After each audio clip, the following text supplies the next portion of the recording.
Hello friends, how are you? कैसे हैं आप सब? स्वागत है आपका अपने ही चैनल मीडू स्टडी में। मैं हूं आपका friend Ashutosh, I am Indore से। एंड फ्रेंड्स, आपको जैसे पता ही है, मीडू स्टडी आपका अपना चैनल है जिसमें हम एमबीए के सारे सब्जेक्ट्स टॉपिक्स को बड़े ही सिंपल वे में समझ रहे हैं, बड़े ही सिंपल वे में कर रहे हैं। आज की हमारी वीडियो फ्रेंड्स हमारे स्ट्रेटेजिक मैनेजमेंट मॉड्यूल में है। एंड स्ट्रेटेजिक मैनेजमेंट में ऑलरेडी हम 3 वीडियोस दे चुके हैं। जो अपनी पहली यूनिट थी इंट्रोडक्शन टू स्ट्रेटेजिक मैनेजमेंट, उसको हम लोग समझ रहे थे। आज हम जानेंगे स्ट्रेटेजिक डिसीजन मेकिंग के बारे में कि स्ट्रेटेजी को ध्यान रखते हुए डिसीजन मेकिंग कैसे करनी चाहिए। एंड कंपनी के लिए बड़ा ही इंपॉर्टेंट है, बड़ा ही जरूरी है। आज वाली वीडियो हमारी इस यूनिट की लास्ट वीडियो है। इसके बाद अगली यूनिट हमारी स्टार्ट होगी नेक्स्ट वीडियो से। सबसे पहले हम जानते हैं स्ट्रेटेजिक डिसीजन होते क्या है। मतलब एक नॉर्मल डिसीजन आप ले और एक स्ट्रेटेजिक डिसीजन हो तो उसमें फर्क क्या आएगा।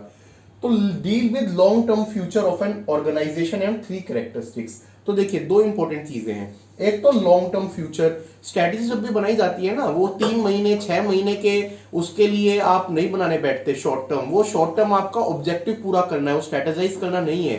स्ट्रैटेजी लॉन्ग टर्म के लिए बनाई जाती है। 3 year plan, 5 year plan, and बड़े बड़े ग्रुप्स में तो इवन 10 ईयर की स्ट्रैटेजी बनाई जा रही है। और आपके 3 कैरेक्टरिस्टिक्स होते हैं कोई भी डिसीजन को स्ट्रैटेजिक होने के लिए। आपका वो जो डिसीजन है वो रेयर होना चाहिए, कॉन्सिक्वेंशियल होना चाहिए और डायरेक्टिव होना चाहिए।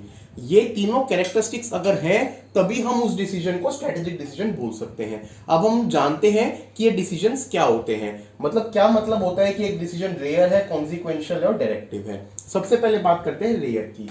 तो strategic decisions are unusual and typically have no precedent to follow. तो मतलब रेयर डिसीजन होते हैं ये। ऐसा नहीं जो आप रोजमर्रा का पार्ट, जो रोजमर्रा का है वो तो आपकी रूटीन जॉब कहलाएगी, वो स्ट्रेटेजाइज करना नहीं कहलाएगा। Strategic decisions have to be rare. तो पहली प्रॉपर्टी होती है being rare. These are unusual and typically have no precedent to follow. Second point कहता है कि स्ट्रेटेजिक डिसीजन जो है वो होने चाहिए कॉन्सिक्वेंशियल। जब हम बात करते हैं कॉन्सिक्वेंशियल की, तो उसका मतलब होता है strategic decision commit substantial resources and demand a great deal of commitment from people at all level. तो इनमें रिसोर्सेज भी लगते हैं और कमिटमेंट हर लेवल पे चाहिए, top management, middle management, execution के लिए वर्कर लेवल तक। मतलब आप स्ट्रेटेजी बना के अगर छोड़ देंगे उसको, सबको इन्वॉल्व नहीं करेंगे ना, तो वो फेल हो जाएगी।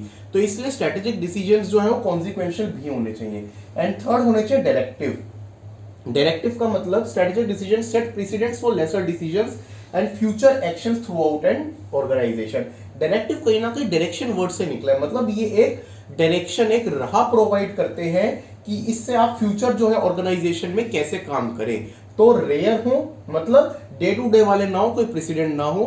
कॉन्सिक्वेंशियल हो मतलब रिसोर्सेज कमिटेड हो और कमिटमेंट हो हर स्टेक होल्डर्स ऑर्गेनाइजेशन में।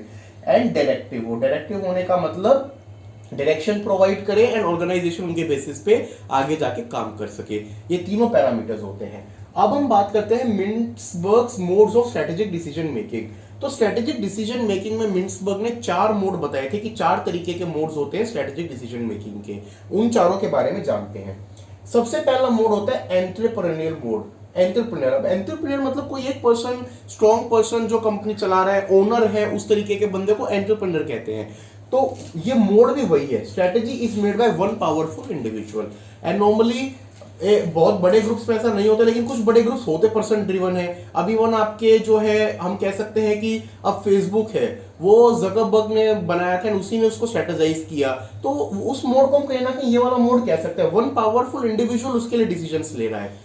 बड़े बड़े कॉर्पोरेट ग्रुप्स में भी ऐसा होता है। तो जब one single person driven decision होता है, उसको इस मोड में हम लेते हैं। सेकंड आता है अडेप्टिव मोड। किसी भी चीज में अडेप्ट करने का क्या मतलब होता है? देखिए, या तो आप किसी चीज पे रिएक्ट करें या अडेप्ट करें। रिएक्ट करने का मतलब होता है कोई चीज हुई उसके बाद करना। अडेप्ट करने का मतलब क्या होता है कि आप प्रोएक्टिव सर्च कर ले, reactive solutions to existing problems rather than proactive search for new opportunities. मतलब आप ये नहीं सोच रहे कि प्रोएक्टिव वे में मैं चीजों का वो देखता चलूं। आप सोच रहे जब चीज होगी ना सिचुएशन के हिसाब से मैं रिएक्ट कर लूंगा, और उस मोड को हम कहते हैं अडेप्टिव मोड। अब अपना जो थर्ड मोड आता है इसके बाद, वो आता है प्लानिंग मोड। अब देखिए, प्लानिंग नाम से ही समझ में आ रहा है कि हमें ना मतलब ऐसे वेट नहीं करना, हमें प्लान बना के चलना है। Involve the systematic gathering of information for situation analysis, generation of feasible alternative strategies and rational selection of the most appropriate strategy। तो मतलब जो आपके पास इंफॉर्मेशन है उसको लीजिए, उसको एनालाइज कीजिए, ऑल्टरनेटिव स्ट्रेटेजीज बनाइए, और उसके बाद जो सबसे अप्रोप्रिएट स्ट्रेटजी हो एज पर रैशनल, मतलब जिस पर लॉजिक सब काम कर रहे हो, उसको आप सेलेक्ट कीजिए। ये कहलाता है planning mode. And last mode आता है लॉजिकल इंक्रीमेंटलिज्म। ये आपका प्लानिंग और अडेप्टिव मोड का सिंथेसिस है टू एंटरप्रेन्योर मोड। तो हम कह सकते हैं कि planning, adaptive plus some element of entrepreneur को हम डाल दें तो वो बनता है लॉजिकल इंक्रीमेंटलिज्म। अब ऑर्गेनाइजेशन में depending upon organisation culture, depending upon business size, depending upon leadership, इनमें से कोई भी मोड फॉलो हो सकता है। ये थे हमारे 4 मोड्स। अब हम बात करते हैं स्ट्रेटेजिक डिसीजन मेकिंग प्रोसेस की। तो जब स्ट्रेटेजिक डिसीजन मेकिंग प्रोसेस मतलब स्ट्रेटेजी के हिसाब से डिसीजन लेना हो तो 8 स्टेप प्रोसेस होता है। इन स्टेप्स को देखते हैं, फिर हम फ्लो डायग्राम में सबके एलिमेंट को भी देखेंगे। पहला होता है इवेल्युएट करंट परफॉर्मेंस रिजल्ट्स। देखिए, कभी भी ना स्ट्रेटेजी हवा में नहीं बनाई जाती है, कोई बेस रहता है। आपकी पास्ट परफॉर्मेंस, कुछ पेन एरियाज रहेंगे, उन्हीं को बीट करने के लिए तो आप करेंगे ना। तो इवेल्युएट दी current performance results, current performance results को इवेल्युएट कीजिए। फिर कॉर्पोरेट गवर्नेंस जो आपकी है, करंटली आपकी लीडरशिप है, मैनेजमेंट है, डायरेक्टर्स हैं, उसको रिव्यू कीजिए। फिर आप दोनों एनवायरनमेंट को स्कैन कीजिए। आपका जो एक्सटर्नल एनवायरनमेंट है उसको स्कैन और असेस कीजिए, आपका जो इंटरनल एनवायरनमेंट है उसको स्कैन और असेस कीजिए।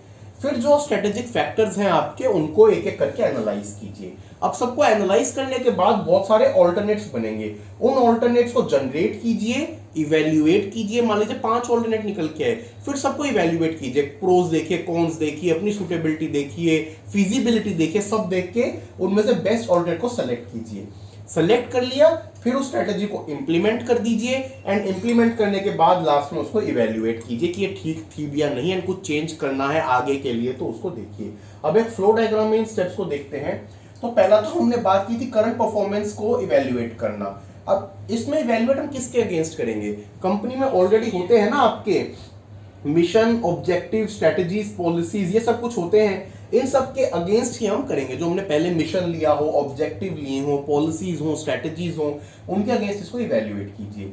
फिर आपका कॉर्पोरेट गवर्नेंस का रिव्यू, इसमें मैंने बताया था आपको किसका रिव्यू करना है, आपके board of directors and top management का। फिर हम आएंगे एनवायरमेंट स्कैनिंग पे। तो इधर हम स्कैन कर रहे हैं एक्सटर्नल एनवायरमेंट। अब एक्सटर्नल एनवायरनमेंट हमने ऑलरेडी अपनी पिछली वीडियोस में स्ट्रेटेजी की जाना है कि वो नेचुरल होता है, सोसाइटल होता है, टास्क होता है। और स्वॉट में एक्सटर्नल होता है अपॉर्चुनिटीज एंड थ्रेट्स। इन सबको आपने एनालाइज किया। साथ साथ एनालाइज करिए अपने इंटरनल एनवायरनमेंट को। इंटरनल एनवायरनमेंट में आपका स्ट्रक्चर, कल्चर, रिसोर्सेज, और स्वॉट में देखा जाए तो आपका एस और डब्ल्यू जो स्ट्रेंथ एंड वीकनेसेस है। इनको सबको एनालाइज करके फिर हमें सेलेक्ट करने strategic factors in light of current situation. इनको सेलेक्ट कर लिया हमने। इनको सेलेक्ट करने के बाद हमें जो है इसी स्टेप में जो है नेक्स्ट देखना है कि आपके जो मिशंस एंड ऑब्जेक्टिव्स हैं उनको रिव्यू करके और कुछ जरूरत हो तो उनको रिवाइज करना है। फिर नेक्स्ट स्टेप आता है जो हमने बात की थी कि ऑल्टरनेटिव्स को पहले जनरेट करना, फिर इवेल्युएट करना। तो जनरेट किया, इवेल्युएट किया, और फिर उसमें से सेलेक्ट किया और बेस्ट ऑल्टरनेटिव को रिकमेंड कर दिया। अब रिकमेंड करने के बाद उसकी इंप्लीमेंटेशन आती है। इंप्लीमेंटेशन स्टेप 7 है, उसमें आपके प्रोग्राम्स आएंगे, बजट्स आएंगे, इवन प्रोसीजर्स आएंगे। बजट देखना पड़ेगा किस प्रोग्राम के तरीके और किस वे में आप उसको करेंगे। एंड लास्ट आ जाता है स्टेप इवेल्युएशन एंड कंट्रोल का। तो इसके साथ हमारे जो 8 स्टेप प्रोसेस है वो फिनिश होता है। ये हमारे फ्रेंड्स थे 8 steps of strategic decision making. अब लास्ट में हम बात करते हैं स्ट्रेटेजिक ऑडिट की। तो स्ट्रेटेजिक ऑडिट जो है वो कहीं ना कहीं हमारा एक एड है स्ट्रेटेजिक डिसीजन मेकिंग में। एड मतलब ये उसमें हेल्प करता है। अब ये कैसे हेल्प करता है? It provides a checklist of questions by area और issue that enables a systematic analysis to be made of various corporate functions and activities। मतलब एक चेकलिस्ट ऑफ क्वेश्चंस। कभी भी आप देखिए कोई ऑडिटर आपके पास आता है किसी भी डिपार्टमेंट को, तो उसके पास एक लिस्ट ऑफ क्वेश्चंस होती है, उसमें वो टिक करता जाता है, चेकलिस्ट होती है। क्वेश्चन पूछता है, सपोर्टिंग लेता है, तो वही कहीं ना कहीं। अब ये आपका बाय एरिया भी हो सकता है कि आप किसी पर्टिकुलर एरिया की स्ट्रेटेजी बना रहे हो, या आपका कोई पर्टिकुलर इशू भी हो सकता है कि टॉप मैनेजमेंट ने कहा ये हमारे 4 टॉप की इश्यूज है जो आपको एड्रेस करने हैं, तो उनके अगेंस्ट आप स्ट्रेटेजाइज कर रहे हैं। That enables a systematic analysis to be made of various corporate functions and activities. तो जो आपके अलग अलग कॉर्पोरेट फंक्शंस एंड एक्टिविटीज हैं उनका एनालाइज करके और हमें इस चीज को करना है। तो ये हमारा कहलाता है स्ट्रेटेजिक ऑडिट, जो कि एड करता है स्ट्रेटेजिक डिसीजन मेकिंग में।